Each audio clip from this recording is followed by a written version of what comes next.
বিএনপির ভারপ্রাপ্ত চেয়ারপারসন তারেক রহমান অতি দ্রুত দেশে ফিরছেন বলে জানিয়েছেন দলটির মহাসচিব মির্জা ফখরুল ইসলাম আলমগীর। গেল সোমবার রাত 9:30টায় গণমাধ্যমকে দেয়া এক সাক্ষাৎকারে তিনি এ তথ্য জানান।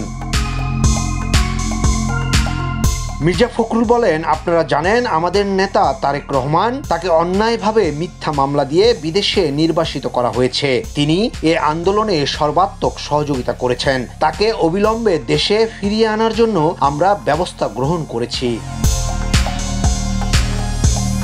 বিএনপি চেয়ারপারসন খালেদা জিয়াকেও মুক্তি দেয়া হবে বলে জানান বিএনপি মহাসচিব। তিনি বলেন, খালেদা জিয়াকে মুক্তি দেওয়ার সিদ্ধান্ত নেওয়া হয়েছে। একই সঙ্গে মুক্তি দেয়া হবে সেসব মানুষকে যাদের রাজনৈতিক কারণে বন্দী করে রাখা হয়েছিল।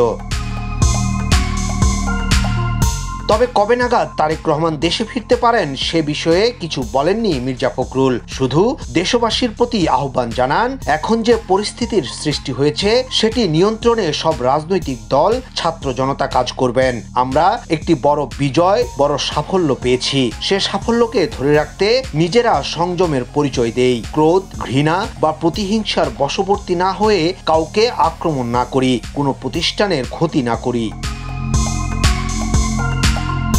বিশেষ করে ধর্মীয় সংখ্যালঘু ভাইদের প্রতি আক্রমণ থেকে বিরত থাকার আহ্বান জানিয়েছেন মহাসচিব। তিনি বলেন, সংখ্যালঘুদের রক্ষা করা আমাদের সবার দায়িত্ব। আমি আমাদের দলের সবার প্রতি আহ্বান জানাই, যে প্রবণতা দেখা দিয়েছে দুর্বৃত্তদের সেই সুযোগ দেবেন না। সেই সুযোগে দুর্বৃত্তরা অন্যদের উপর আঘাত হানে। ইয়াসিন আলী, সোনালী নিউজ, ঢাকা।